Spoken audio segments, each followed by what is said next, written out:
investigation. And so, there was all these things that don't rise to the level of opening up legitimately. But he looked really earnest, Terry. He looked really earnest. This guy, Malcolm Nance, was on MSNBC. He's a former counterterror specialist.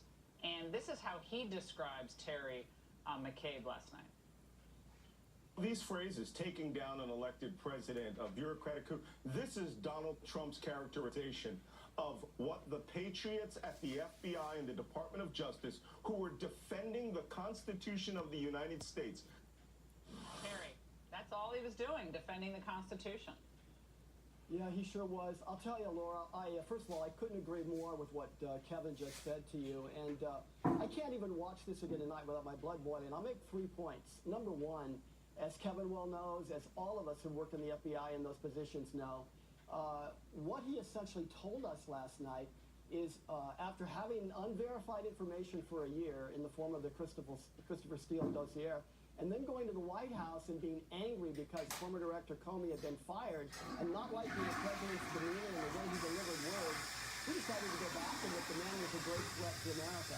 That's about what we got last night, and that's about what the FBI had. It is embarrassing. It is just egregious, and I never thought in my lifetime I'd see this.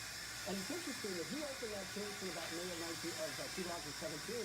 We had just come off by a couple of months, March, April, going back into January 2017, well, guess what had happened? We had the outgoing Obama administration unmasking people in the Trump transition team.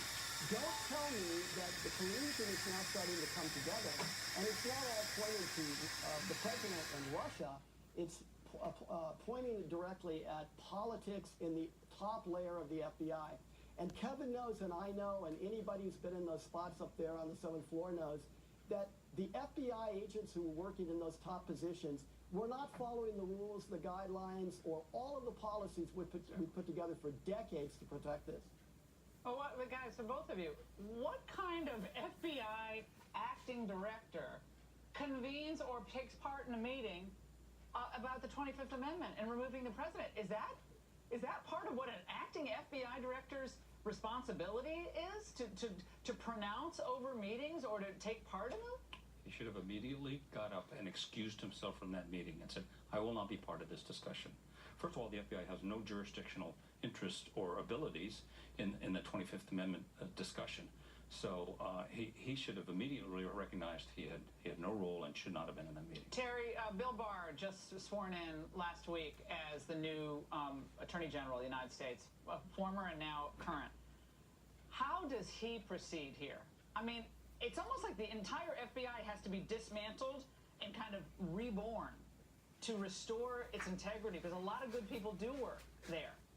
But it's so tainted now. This whole investigation was a fraud from the outset, and it is patently obvious to anyone who will take off their political, partisan cap and just look at the facts. And I think Andrew McCabe gave it away last night. He gave it away. I thought it was so obvious. They had nothing on Trump.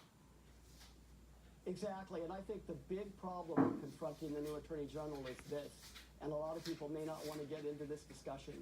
As we have a political party, the Democratic Party, turning harder and harder left, which in itself is a major national security risk. We also do not know exactly to this day exactly what happened in the FBI, whether there still exists within the FBI these kinds of issues, perhaps people appointed by McCabe before he left. And we need to get to the bottom of all these things that are still out there in the universe and all these loose ends. People need to know who orchestrated all this, because it is absolutely just unbelievable that there is not somebody behind all of this that pulled it together and compromised the FBI. And we're not even getting into the fact we could have had we could have had anything from bribes to greed to ego. Absolutely. All of these things are factors here. Kevin and I never saw in the FBI anything like this. And in fact, we always prided ourselves as we left, pass along the FBI we found a little bit better to the next generation. This didn't happen this time. All right, Rosenstein's out. Barr has this new deputy, Jeff Rosen, former partner at Kirkland & Ellis, really good guy. Is it time to finally, just what we said at the beginning of the show, you need repercussions for bad behavior? Will there be? I have already appealed in articles to the new Attorney General to launch an investigation into the actions of James Comey and Andrew McCabe. These two colluded and fed off each other's biases to do a lot of damage to the FBI. Both of you, incredible conversation. And I know you guys don't do a lot of TV.